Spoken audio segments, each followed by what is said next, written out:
How can networking help you level up both your content and your business growth? Welcome to this week's episode of the Blender Business Show. I'm your host, producer Jaime. Even though you're already probably well familiar, let's start by breaking down what networking is. According to Investopedia, quote, networking is the exchange of information and ideas among people with a common profession or special interest, often in an informal social setting. Professionals use networking to expand their circles of acquaintances, find out about job opportunities, and increase their awareness of news and developments in their fields, end quote. They then go on to say, quote, networking helps a professional develop relationships that may boost future business or employment prospects, end quote. And according to Coursera, quote, some commonly cited benefits of networking include exploring interests with like-minded individuals, socializing with new people, learning about new job opportunities, and receiving job referrals, end quote. Or in the context of why you are listening to this show, those last two would be learning about new business prospects and receiving client referrals. So nothing too earth-shattering or unexpected yet, but what I have found very interesting is the recent evolution that networking has seen, in particular as a result of the pandemic. The American Psychological Association starts by saying something I'm sure you very well remember. Quote, during the COVID-19 pandemic, many of the typical networking opportunities were gradually replaced with a variety of creative new approaches to sharing information and building professional connections.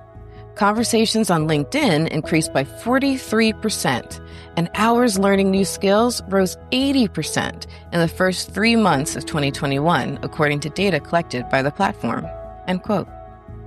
The American Association of Colleges of Pharmacy adds that, quote, the stress of health concerns and financial struggles during the pandemic have taken a toll on careers. Events like conferences and workshops moved to virtual spaces. This created challenges as people adjusted to newer technologies. Connecting online makes it more difficult to judge body language and facial cues. Many people are also becoming weary of online-only interactions and frequently complain of Zoom fatigue, end quote. But regardless of any challenges and changes that the field of networking has thrown your way over these past few years, it is still an incredibly viable and valuable means of building your business. So today, I've brought forth from the coffers for you one of my favorite episodes of a former show of mine, Business in the Bedroom. Business in the Bedroom was a show where I provided practical advice for the newbie entrepreneur, often working late hours at night and on weekends from their bedroom. And this episode is all about the power of networking. But if you haven't yet listened to the last episode of this show, episode 4 of the Blender Business Show, then I highly recommend that you go back and listen to that episode first, because it provides a solid layup for today's episode. The superpower and secret sauce of networking both pair so well with getting to know your target audience. This episode is brought to you by Flintstone Media. Listen in. Networking is just so key to overall business growth in so many ways, whether related to finding the right people to build your team, opportunities, partnerships, all those things. So today we're going to come at the practice of networking from 2 different angles. First, I'll share with you the superpower of networking. Then I'll get into the secret sauce of networking as promised. And also I'll share a few other ingredients needed in the mix. All right, so before we get into the secret sauce of networking, let's first talk about networking's superpower, why it is so important and amazing, and you need to do it, okay? This is a concept I've often shared with my podcasting clients who are looking to increase their growth in some way, shape, or form.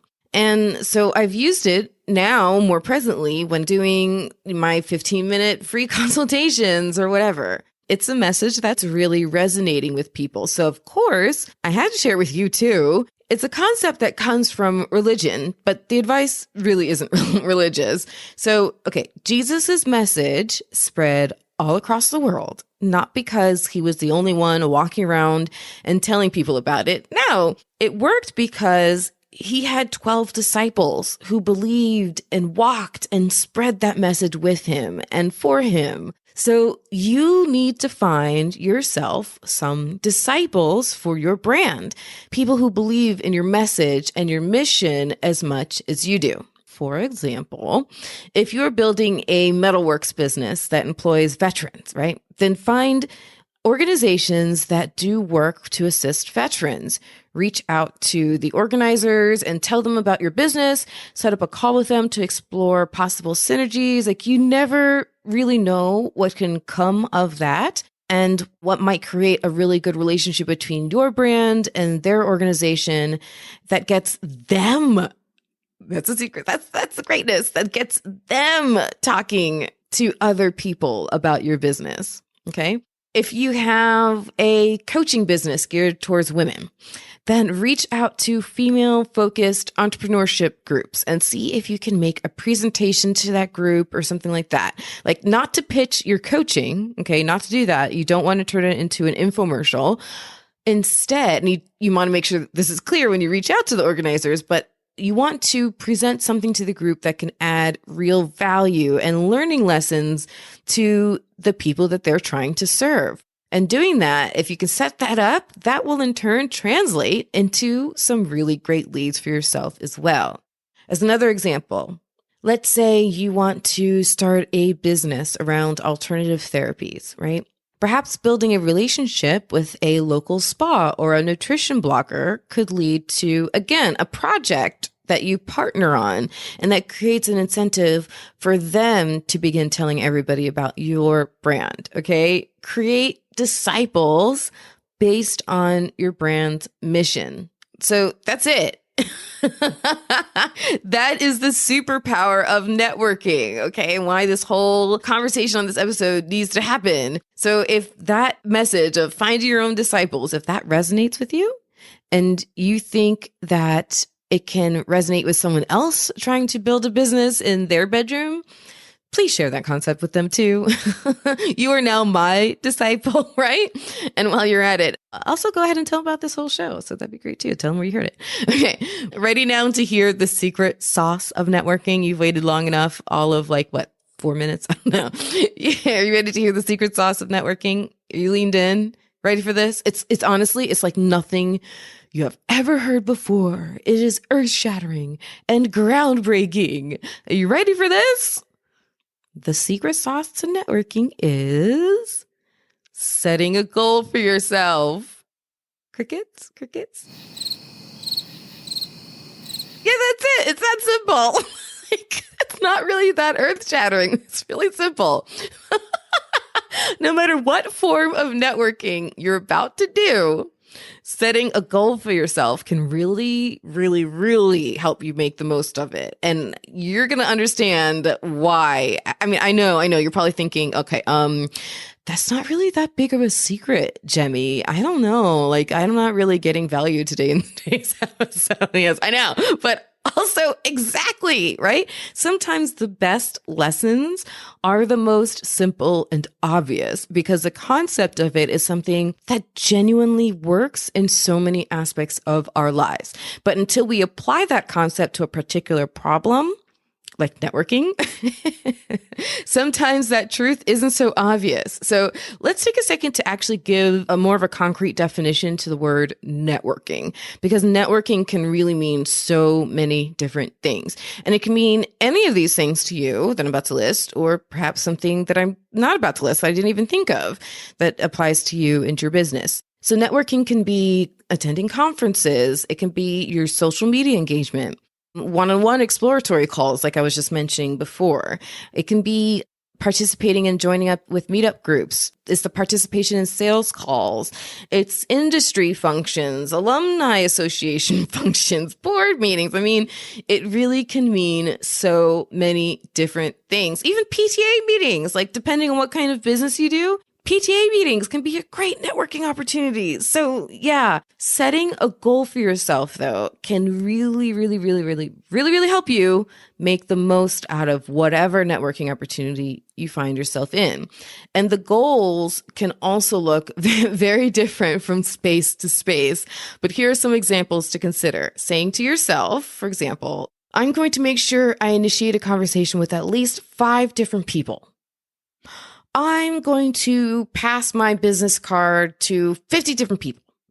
Or I'm going to find at least one person in this room that I really can share my story with because I think it's going to resonate with them. Maybe it could be, I'm going to introduce myself to at least one person behind every single booth at this conference. Or one thing this is one that I've done for myself in a few different ways, a few different variations, but it's something like, I won't leave until I have 3 meetings lined up for next week. Another one would be, I'm going to keep speaking with people until I meet at least 3 people tonight who offer to refer me and my business to one of their clients. That's a tougher one, right? Because it's like layered and it's going to keep you talking to all kinds of people until 3 people volunteer to refer you and your business. Like seriously, there's so many different kinds of goals that you can set for yourself as you enter into a networking opportunity. And yes, the idea sounds so simple, and truthfully, it really, really is. But what is so powerful is the effect it has, at least as long as you actually stick to the goal and you don't quit before you've accomplished it, right? If you stick to it and you wait until you reach that goal, it can have an amazing effect on your networking, pretty much no matter what that goal is. Because first and foremost, the goal can directly impact your sales and business growth, right? That's kind of like a duh. If you're setting up sales meetings or what have you, then that's an impact directly onto your sales growth and your business growth. But what the goal is really doing is forcing your ass to stay there, stay in that space, stay in that networking opportunity until you accomplish that goal. It's keeping your ass there. See, if you're anything like me, then there is a voice in your head constantly naysaying the crap out of you. Yes, it's true. I may come across uber confident, but no. So if you go to a conference, for example, right, I've had to force myself to set a goal to keep myself from dipping out. There'd be that voice in my head saying, oh no, no one here even knows what a podcast is. Like when I was first starting out, no one knew what a podcast is. And half my conversations were, well, a podcast is this. And you're trying to convince people that podcasting's cool, really? And then you're going to try to convince them to be part of it somehow? What, girl, just go home. That's what that naysaying voice kept telling me. But no, I wasn't allowed to leave and go home until I forced myself to give out X number of business cards or to shake X number of hands. Having that goal, it forced me to stay and to keep introducing myself and allowing the goal of the networking opportunity itself that I was participating in to actually have a chance to happen, right? The actual networking now had a chance to happen because I wasn't allowed to be a wallflower or to leave. So yes, it seems so simple because it is. I'm not sharing anything earth shattering, okay? CNN isn't going to be calling me to shed light unto the world with this stuff. But sometimes the simple things are what take the least amount of time to really appreciate the impact of and how that impact occurs. So yeah, goal setting is the secret sauce of networking. It feels like that to be like a product you find in the grocery store. That's the tagline. Goal setting is the secret sauce of networking. But okay, there are a few other ingredients needed in the mix of this sauce that are also worth mentioning. Okay, so number 1, always be ready. I mean, you do want to consciously be putting yourself in the right spaces to meet the right people. You do want to be intentional and active in seeking those opportunities out, but also just try to adopt a mindset of always being ready to pitch yourself, to sell yourself. I've had plenty of opportunities happen when I least expected it. I mean, Toni Braxton, I don't know if you know this story, but if you don't, look it up. I'll put a link in the show notes. Toni Braxton got discovered while singing to herself at a gas station. True story. So you never know when that opportunity is going to happen. So always be ready. Okay, number 2, be unafraid, which is so hard sometimes, right? But like, fake it till you make it, okay? Be unafraid and start talking. Open up your mouth, reach your hand out, approach people, make contact. Be unafraid. Fake it till you make it. And 3, sometimes an opportunity to network comes along and you're not really sure if you can immediately identify the value of it. But if you have the time and you've also tended to your self-care, just go and enter into that space with open intention, meaning being open to the possibilities. Because when you can't create a specific plan, being open is better than just not participating at all, right? And 4, I think I'm on number 4, having business cards or some other means of quickly exchanging information that includes your website or link to some other portfolio of your work, and that provides a means of quickly connecting to continue the conversation after you've met them. Having that with you is also really great. So, all right. We have covered the secret sauce. Well, no, first of all, we covered the superpower. Then we covered the secret sauce. Then we went into some extra ingredients. So now we have arrived at my final thought. All right. I have yet to meet someone who doesn't have some sort of insecurity when it comes to networking. It could be meeting new people. It could be that if it's a paid event, how to afford it. Whether or not your business and brand are really ready for these conversations. It could be, how do you best present yourself? Or what to bring, what to wear, how much to drink, like whatever, right? So as a final thought, I want to just encourage you to hone in on whatever your networking insecurity is and work through it piece by piece. Like that old adage says, how do you eat an elephant? One bite at a time, right? So for example, if your Achilles heel is speaking, try being a guest on a few podcasts to get into the groove of speaking, of sharing your story, of talking about your business and what you offer, of sharing your value, of communicating it. That could be a really great practice for you too. Or, just practice to your friends. Say, hey, can I pretend you're so-and-so and you're an angel investor? Can I pretend to pitch to you? Whatever, right? Maybe finding the time to network is the problem for you. Well, then find means of networking that are virtual and happen in small doses, like online meetups or business groups on Facebook or LinkedIn that do weekly, like live check-ins for an hour or so, something like that. So there are ways to find your insecurities. So look within.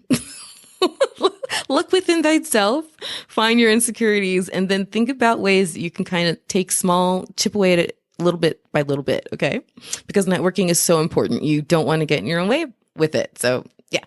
My insecurity has always been going up and initiating conversation with people, which getting into podcasting, honestly, in and of itself has really, really, really helped me to do. Because if I wanted guests on, well, I had to actually ask them. They didn't just magically appear. Okay. So I had to initiate some sort of contact, but it was something I had to force myself to do. It was an insecurity of mine. But doing my first podcast itself wasn't what made me realize the impact of setting a goal, that secret sauce of networking, that it can be so direct and it made in such concrete terms. Like what really crystallized that impact for me, I actually figured that out a little while later and completely by accident. So I was about a year and a half or so into my podcasting. And I was getting ready to go to my first podcast conference, PodFest 2017 in Orlando, Florida. And at the time I was hosting my show, Curve the Cube, which is about asking people how they did what they love for a living. How do you make it happen? Whether they had figured it out already or in the trenches of figuring it out. And so what I thought I would do while I'm at this podcasting conference, I had like a jillion podcasters at the ready, people who love to talk. At first I thought, why don't I ask one or two, find one or two to interview for the show. And then I thought, wait a minute, why don't I ask a whole bunch? And there's actually this type of interview style called Vox Pop. And Vox Pop means If you've ever seen like a late night show and, they have the man on the street and they go up to random people and they ask the same question to each person and just see what their answers are, right? And it's really funny. That's Vox Pop interviewing style. So when you're asking the same question to multiple people for really short answers and you move quickly. So I decided that that's what I was going to do. I was going to interview a bunch of podcasters, just ask them, why do you love podcasting, and see what they said, and have like 3, 4, 5-minute little interviews with them. And then I was going to string them all together for an episode and really share my experience of going to this conference. So my friend Teresa, what up, Teresa? You heard about her earlier when I was talking about public speaking. She actually came with me. We were road trip buddies and hotel room buddies. And we did some recording on the way there. That was fun to really capture the moment. But the point is that what I did was I went around and I asked all these different podcasters. I'm not even sure off the top of my head how many were recorded, maybe 12 to 15. It was a lot. And I asked all these different podcasters why they love podcasting, and I got to interview them. Now, here's the thing. This is why I'm saying I didn't realize what I was doing at the time.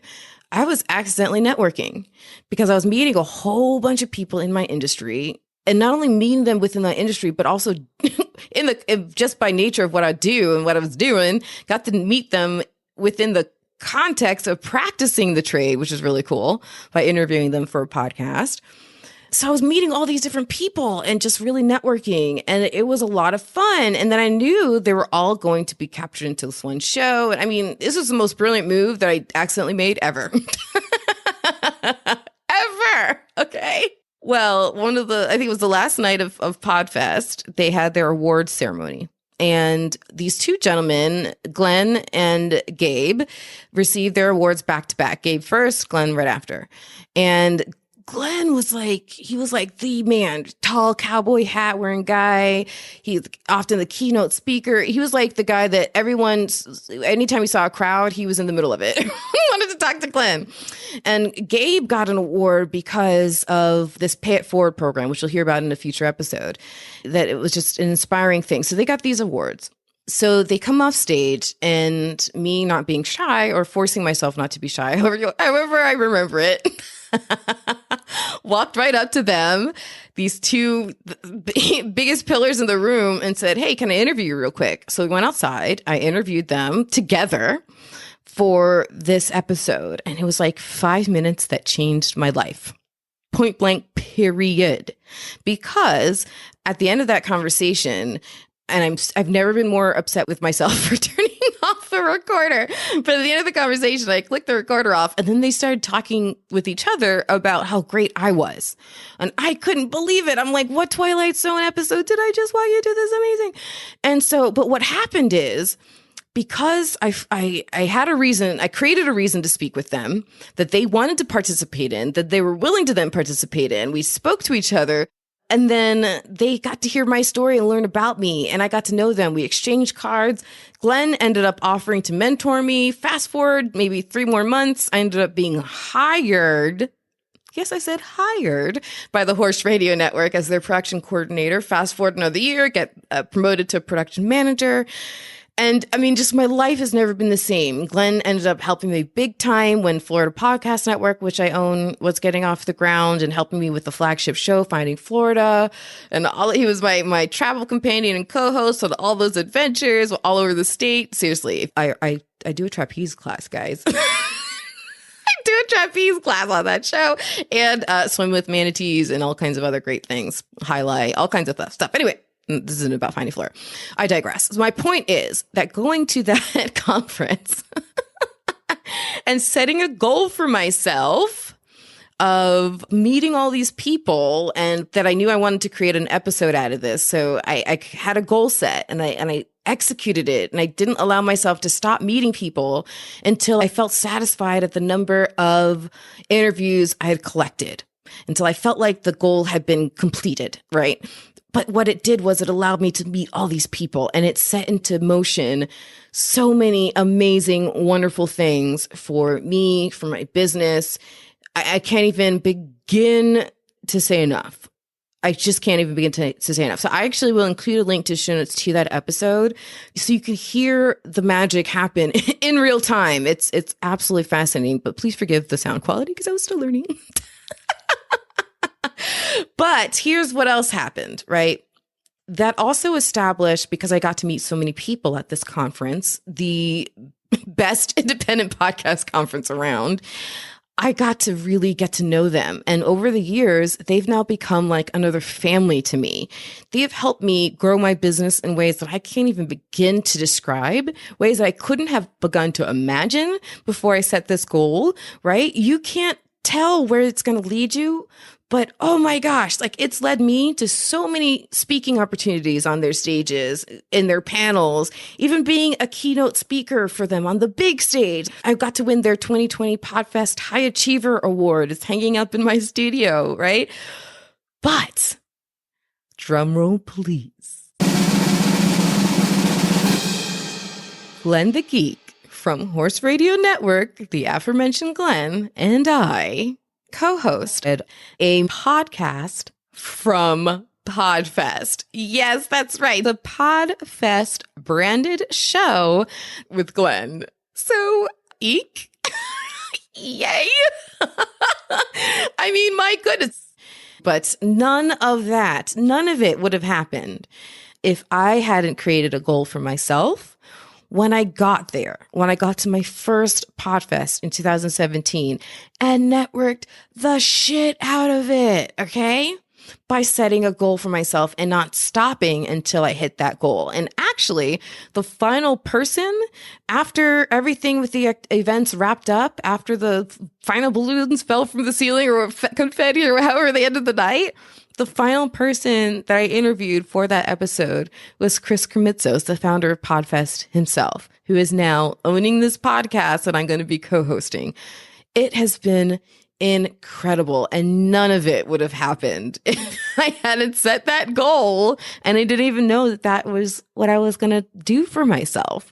But what an amazing, amazing thing. And it wouldn't have happened without my attendance at that very first Podfest. But yeah, I completely figured this out by accident, that if you set a goal for yourself at a networking event, it can really, really make the impact of that networking event so much more. It was an accident because I set a goal for myself, yet having no idea the impact it would truly make. But now you can go forth from here and implement this networking secret sauce on purpose.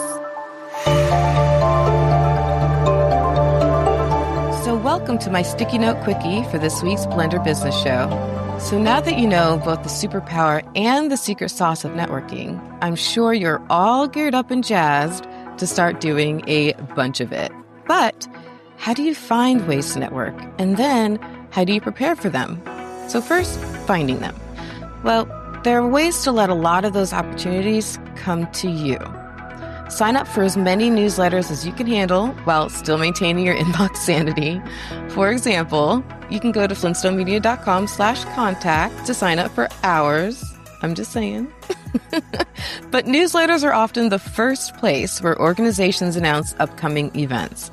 So find some good ones to support your interests and target customer base. Join Facebook groups where your customer base and potential partners live, play, and otherwise gather for discussions. Are you selling men's shavers? Great! Join groups about grooming tips, man cave stuff, and other groups and pages where your target audience will gather. Selling bookkeeping services? Awesome! Join some groups that feature business owners, accounting tips, etc. You can also visit websites from your local community to see what events are coming up that you can attend in person. Think of your local library, small business association, local industry groups, things like that. Check out their calendars and follow them on social media to keep up with what they have coming up. And while you're there, get on their mailing lists as well. Also, join a local meetup or two that may get you in the same space as your target audience. And I'm going to include a link in the show notes to an episode I did back in the day for a former show of mine called Podcasting Your Brand. It's what Business in the Bedroom ended up turning into. But that show is all about building your brand through the power of podcasting. And on episode 35, I talked about examining your ecosystem.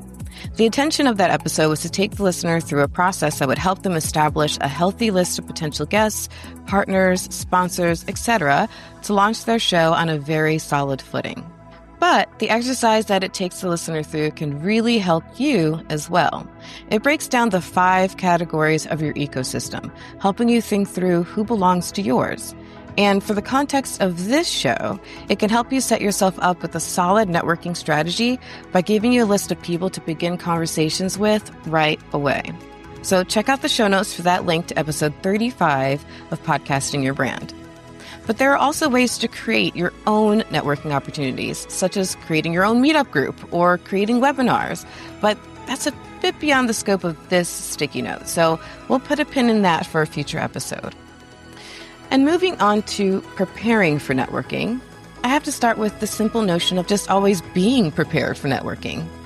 That means having business cards or a QR code connected to your contact info or whatever you prefer to use. Have that readily available at all times, no matter where you are. Expect the unexpected, because you never know when you're going to accidentally find yourself in a perfect networking opportunity. You could be standing in line in a store and overhear a conversation in front of you, and they just happen to be talking about the thing that you are an expert in. Wouldn't that be an amazing time to delicately chime in and offer some valuable advice? And then you can just share your business card with them, in case they have any other questions. This has actually happened to me multiple times. And I recently shared a business card with someone at my local comic shop. We started out with a great conversation about the books that he writes, which led to me throwing out a pretty cool idea. So I gave him my card and asked him to email me.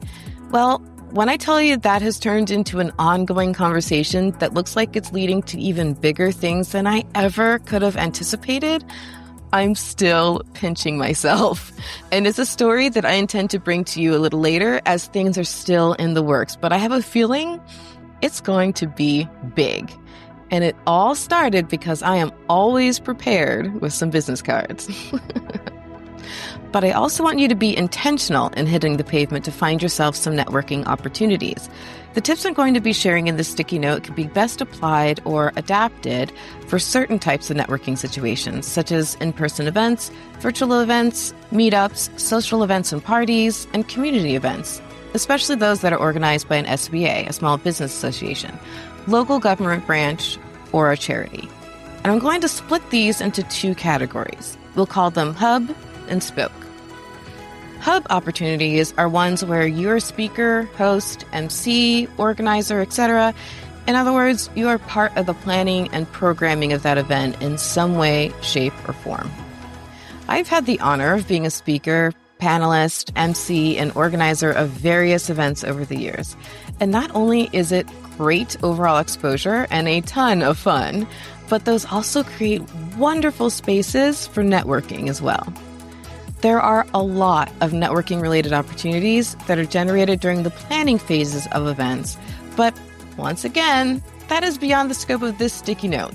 There is a lot to networking, and I don't want to overwhelm you by piling it all in this sticky note. So I hate to say it one more time, but networking-related opportunities that are generated during the planning phases of events are also beyond the scope of this sticky note.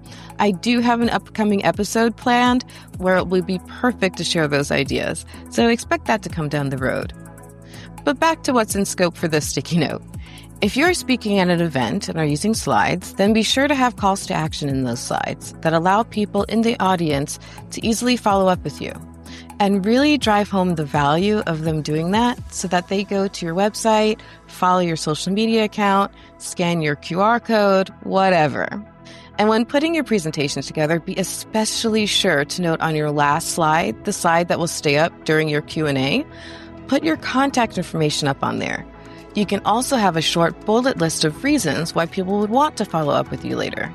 If you want to know more about this, if you have questions about that, if you're facing this kind of struggle or hurdle, etc. Another trick I've both seen and employed is having your website in small print in the corner of every slide.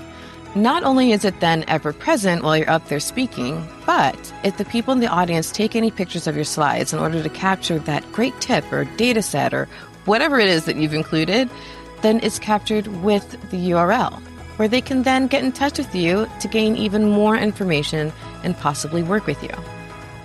And one last value add for your presentation is to let your audience know that they can get a copy of your presentation slides directly in their inbox.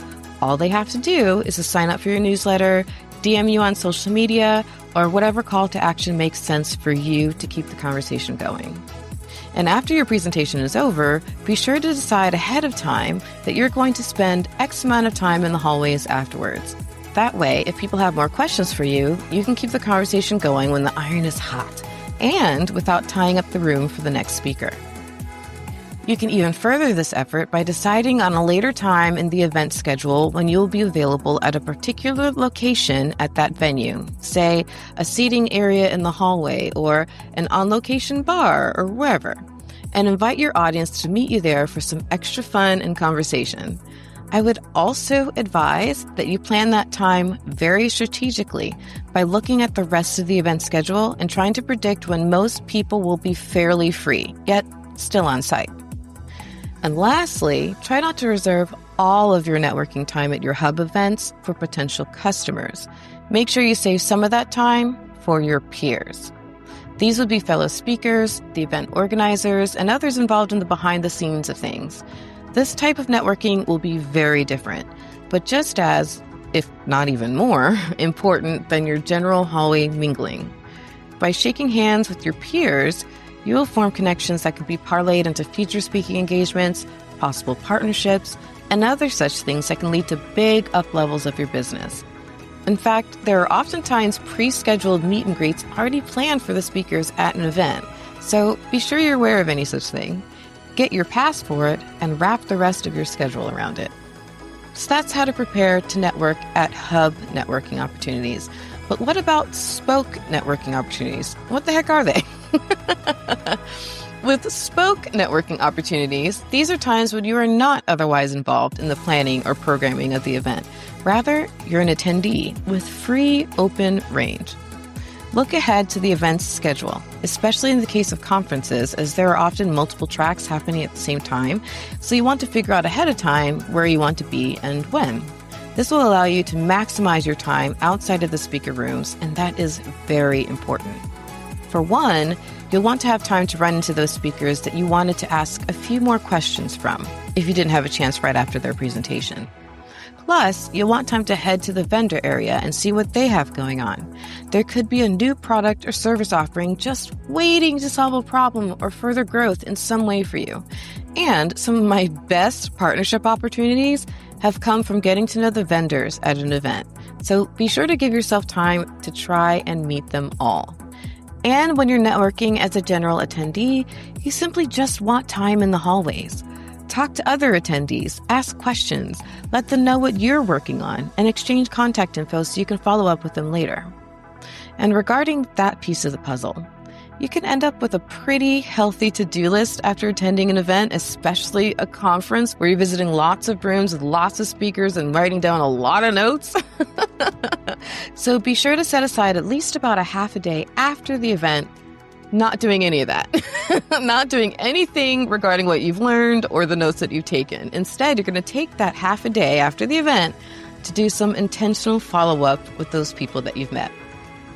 And regardless of whether it is a hub event or a spoke event for you, remember to employ my trick to help you battle any nerves you may have. It's simple.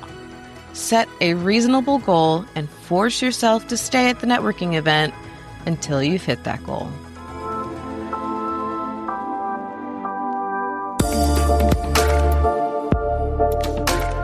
This week's episode was brought to you by Flintstone Media, my podcast production house and consultancy firm.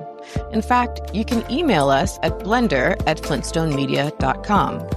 Thanks for listening. If you're a business owner, marketing manager, or content creator, join in the conversation with other Blender members on our Slack channel, which you can find the link for, along with everything else, at blenderbizshow.com. So what happens when you blend creative content into your business? I'm producer Jaime, and I look forward to bringing you those valuable ideas and great stories every week on the Blender Business Show. We are the Blender community, where business and media mix.